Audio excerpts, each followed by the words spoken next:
Hello, everyone. Welcome back to the Skull Session Recruiting Podcast, brought to you by BuckeyeHuddle.com. I am Mark Givler. Got Kevin Noon here with me again.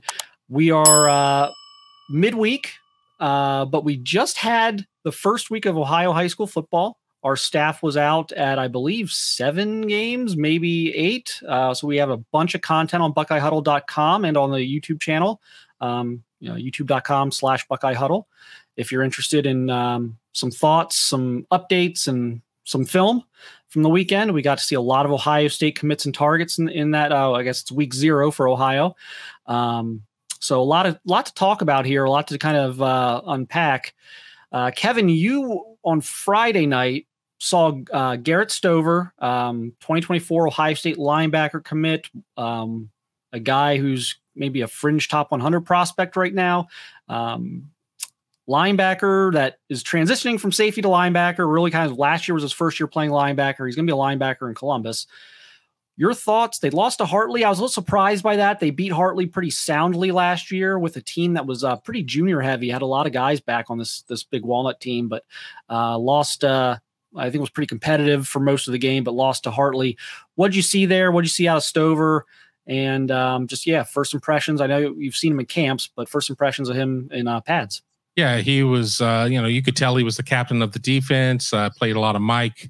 And I think Hartley had a really good plan for them. They were able to get Garrett to over pursue a lot. He's extremely athletic. We already knew that. I mean, that runs in that Stover family with his cousin Cade already being a member of the Buckeyes for several years. And it's still kind of a learning process for Garrett at the position. He allowed himself to kind of get pulled out of position a couple of times and had a couple runs go by him, but big thumper out there when he was able to get out there and hit guys, really fast. I think his first step was really good. I mean, it was a tough game. I think he was probably hoping to make more of an impact, and a lot of times they took it right at him. It's one of those things of, if you have a great end, what should you do? Well, we run at him. So, I mean, they were doing a lot of stuff with him there. He played a little bit of offense, really not a huge impact over there. I think by the time we look at all of his games this season, his senior season, this will probably be more of a forgettable one, but you can see the athletic prowess there. You can see the athletic chops that he has. Probably not going to be his best game, but still, I think a lot to be excited about. He'll be the first one to tell you that his biggest thing is being too aggressive and overrunning plays as he transitions to linebacker and kind of learns all the intricacies of the position. So that's something he and I have talked about numerous times in interviews as he tries to become a complete linebacker now. Is he's got to be a little more conservative, I guess, for lack of a better word. But the way he runs and moves, he had a great camp season. I really like him as a future every down linebacker. He's not a guy you're going to have to take off the field in passing situations. He's going to be able to cover. You can run sideline to sideline. And so I will get out there and see him again here at some point this season. We'll spread that out a little bit, but I was a little surprised that Hartley won that game. On Thursday, I watched Chris Henry Jr. again. I've seen a lot of Chris the last 6 months. Watched his season opener. He had a touchdown catch on a goal line fade where he was able to beat the press coverage off the line and kind of catch an easy touchdown. Had a few other nice catches, really nice grab up over the middle. He's one of those guys where you're watching the game and the quarterback zips it down the middle of the field. You're like, oh, that's high and hot. Like that's going to bounce into the secondary and skid 30 yards into the opposite end zone or whatever. And all of a sudden this pair of hands kind of rises up and just snatches it out of the air. And he did that once. I've seen him doing 7-on-7 so many times, but did that once on Thursday night. Overmatched Walnut Hills team for Withrow. Withrow rolled, running clock in the second half. They're going to be a handful this year in Division II.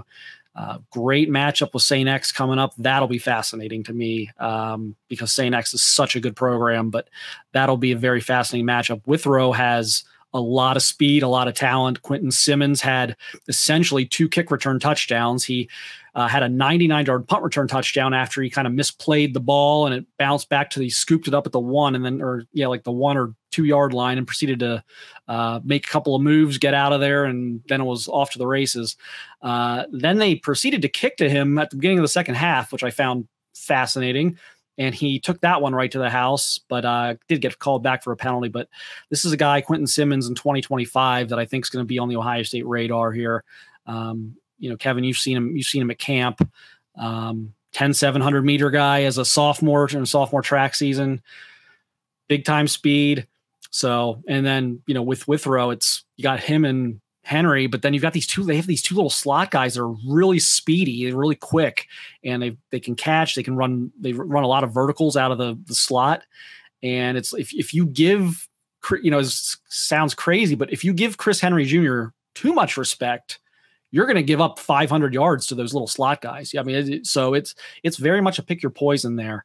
And then Friday I watched Olentangy. I won't get into too much of like some of the other prospects that were in that game, but Carter Lowe of Whitmer, Toledo Whitmer came down, played Olentangy. Carter was very good, very athletic, love how he gets to the second level. And he's got this great length to him. Played a little meaner than I was expecting, which is good. That was my one kind of thing. I love Carter. I think he's one of the best prospects in Ohio in 25, but he's such a nice kid. Sometimes I'm like, okay, let's show a little bit of nasty there.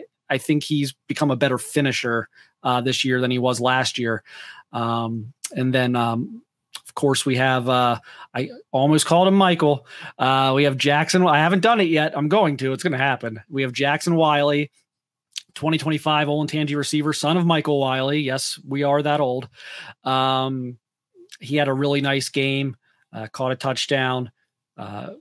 Big time target for Ethan Grunkemeyer, Penn State commit, quarterback commit. And so a great start for them. They beat Whitmer fairly handily. It was fun for a while. It was a really fun first half, but eventually Olentangy pulled away. And so that was a good one. And then we saw the triple header on Saturday, Kevin. St. Ed's takes on 2-time defending Indiana, big school champion Center Grove, and really dominates them.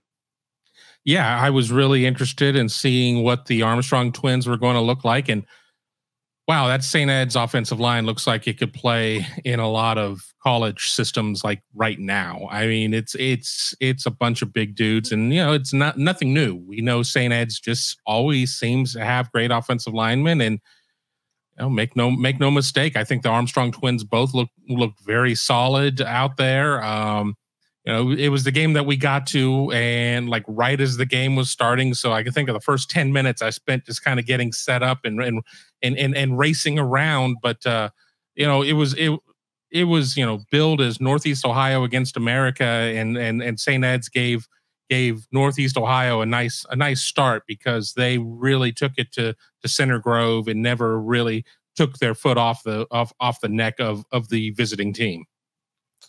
Yeah, what I liked about the St. Ed's O-line, the Armstrong twins, of course, in that, Devontae and Deontay, the Ohio State commits, they really, as the game wore on, not only did they wear Center Grove down, I was down on the field, and let's just say there were some toughness questions being asked about Center Grove's players from a member of the coaching staff. They were not happy with how they were getting pushed around, not used to that. So, but it wasn't just, yes, 300 pounds leaning on you for 3 hours and, 90-degree heat is not fun for anybody. But they seem to enjoy it more in the third and fourth quarter than they did in the first. Like, they came out amped up, but they really were enjoying what they were doing out there. That was a physical beating, and of a team that really usually is on the other end of those. And so it's, Caden Curry's former high school. So I was super impressed by that.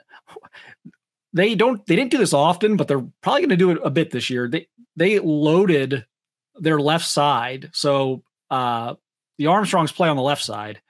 And Ben Roebuck's committed to Michigan, is, it's probably one of the biggest humans you'll ever see, 6'7", 6'8", 330 pounds, is their right tackle. They moved Roebuck over to the left side on a couple of plays, And I don't know how you answer that if you're a high school defensive line. That when they overload like that, that's impossible. So that was interesting. They're going to be right there again. They've won the last 2 in Ohio. They're going to be pretty tough again. You know, a little bit of questions maybe about their skill. Do they have enough? You know, if you can somehow not get blown off the ball in the run game, do they have enough to overcome that? That could be a question, but I don't know who's going to be able to do that defensively. So that'll be tough. But I liked what I saw out of Deontay, very athletic. Still, you know, come a long way physically over the last 12 months. So that's continuing to build up on his frame.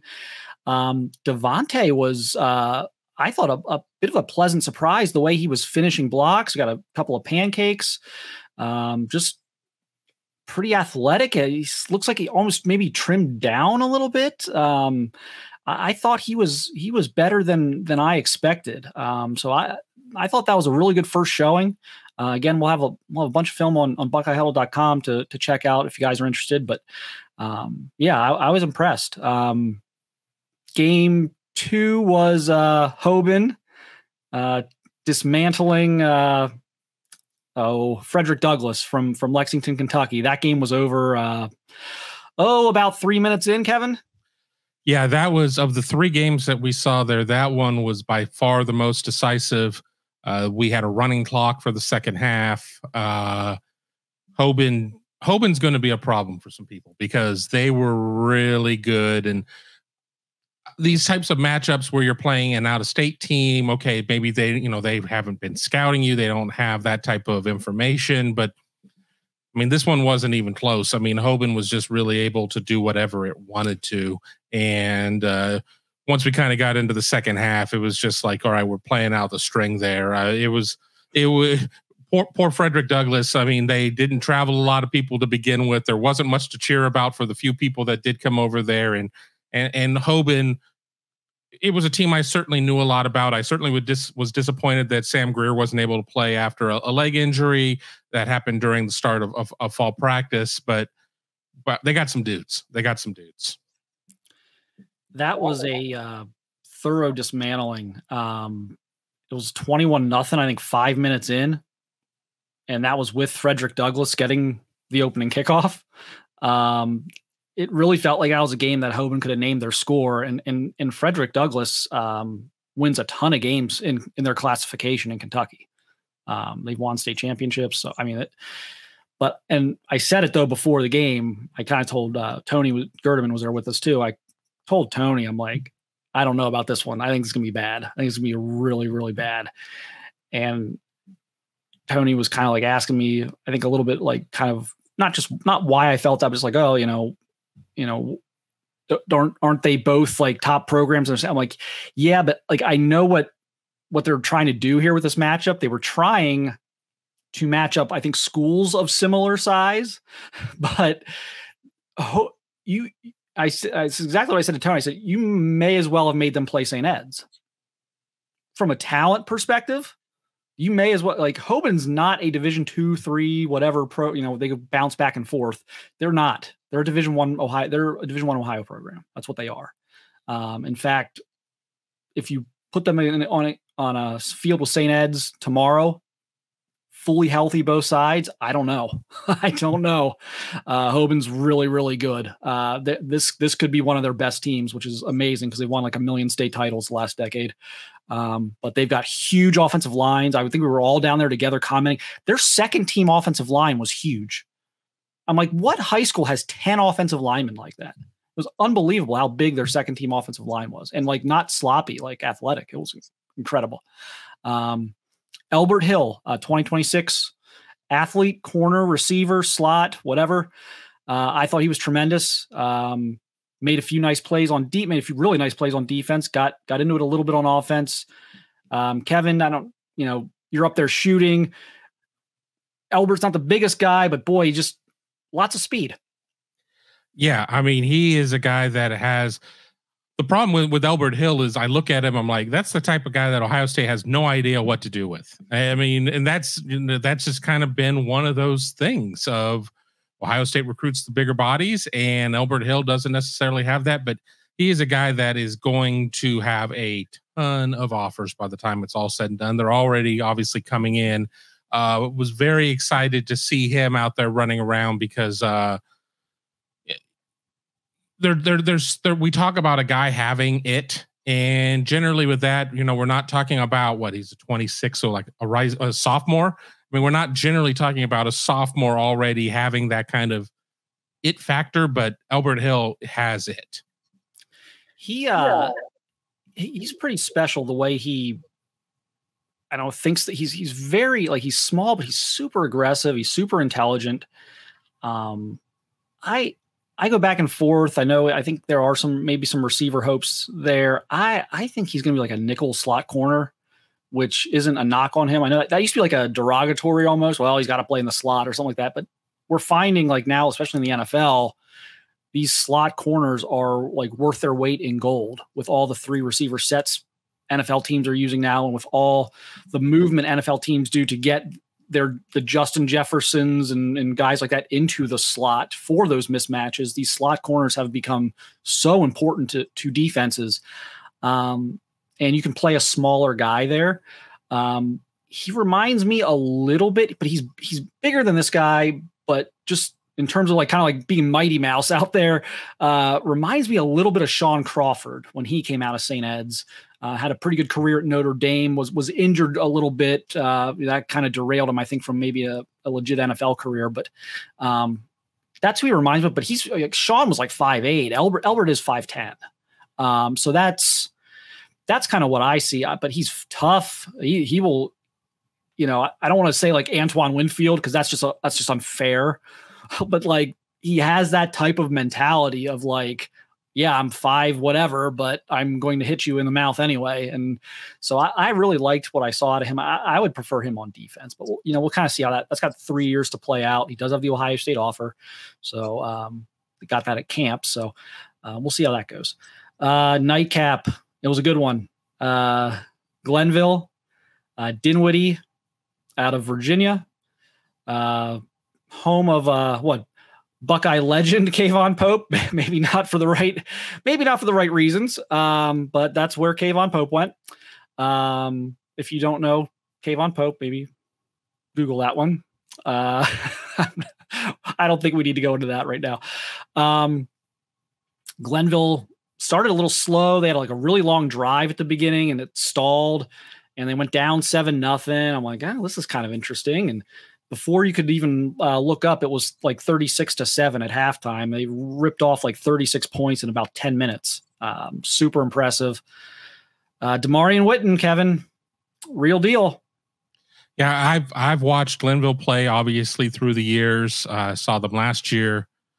But this year, I mean, Demarion Whitton was not involved really in the first quarter, but in the second quarter was, and a little bit of everything. I mean, they had a nice long pass to him down the left sideline. He got tripped up at about the 2-yard line. He caught a 2-point conversion for them, was able to reach out with the ball to cross the line, had some words with the Dinwiddie defender at that point, threw a pass that he still to this minute, I'm sure, wants to have back. Really nice play design, guy wide open, just airmailed a little too much. A lot of big plays. I mean, he was very impressive. I mean, as Tony Gerdeman told us as we were walking out of the stadium, wow. I mean, just talk about a guy coming in and having that type of impact on his team. That was Demarion Whitton in that game, and I think that Glenville. I mean, it was never really a close game. I mean, yes, as you said, Dinwiddie was up 7-0. Glenville kind of came out and you could tell it was their first game of the season, some procedural calls, a dumb personal foul, some things along those lines, but they were able to put points up in bunches once they kind of figured it out. And then when we got into the second half, things kind of calmed down a little bit. We never did get to the running clock, which meant we all got home after 1 a.m. But wow, I really still was kind of trying to figure out what my thoughts were about Whitton, since he's not your traditional tight end, but he's not really, I mean, he's between that tight end and receiver type of position, but I liked everything I saw.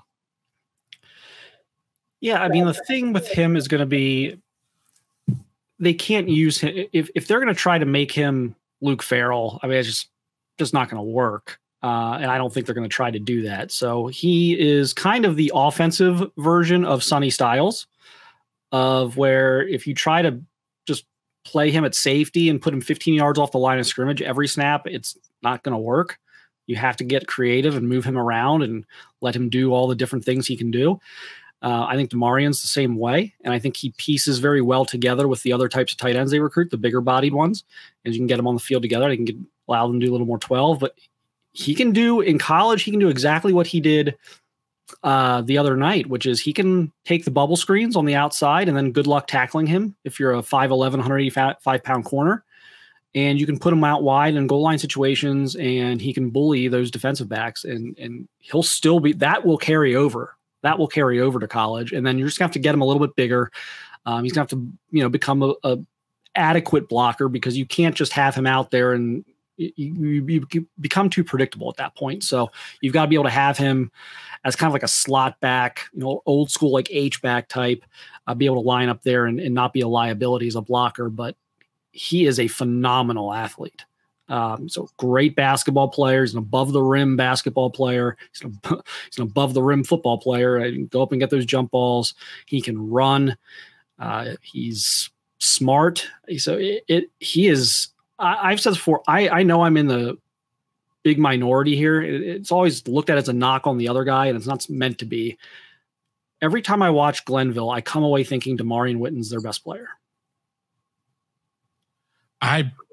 I came out of that game feeling that way. In Bryce West's defense, they just really had no interest in going at him. They have a highly recruited quarterback who I don't think is necessarily being recruited as a quarterback, who was more of a runner than a thrower.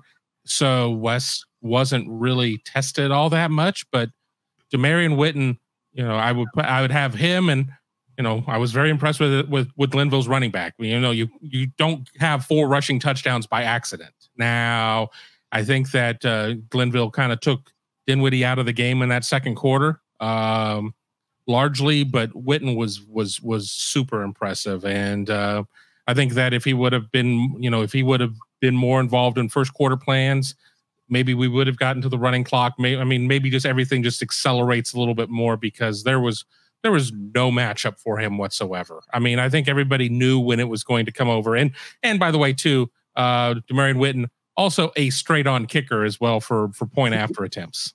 Yes. Old school. I had someone reach out to me the other day and called him Toe. so we'll see if that sticks at Ohio State. He's just one of those guys who can just about do anything on a football field. He's one of those types of athletes that you just tell him to, you show him like one time, this is how you do this, and he goes and he does it like better than you showed him how to do it. So it's just like just a ridiculous athlete. But I will say for Bryce West, this was an interesting game for me, because I've seen him in cover. Like, I've seen him in camps, I've seen him in games, I've seen him cover guys. This was a bit interesting. They used him. He played a lot in the box, and at times, and the film will show this. Again, you go to our YouTube channel. I've got the Whitton film up already as we're recording this. By the time you guys are listening to this, I will have the West film up as well on youtube.com/BuckeyeHuddle. West, they knew they weren't going to throw the ball.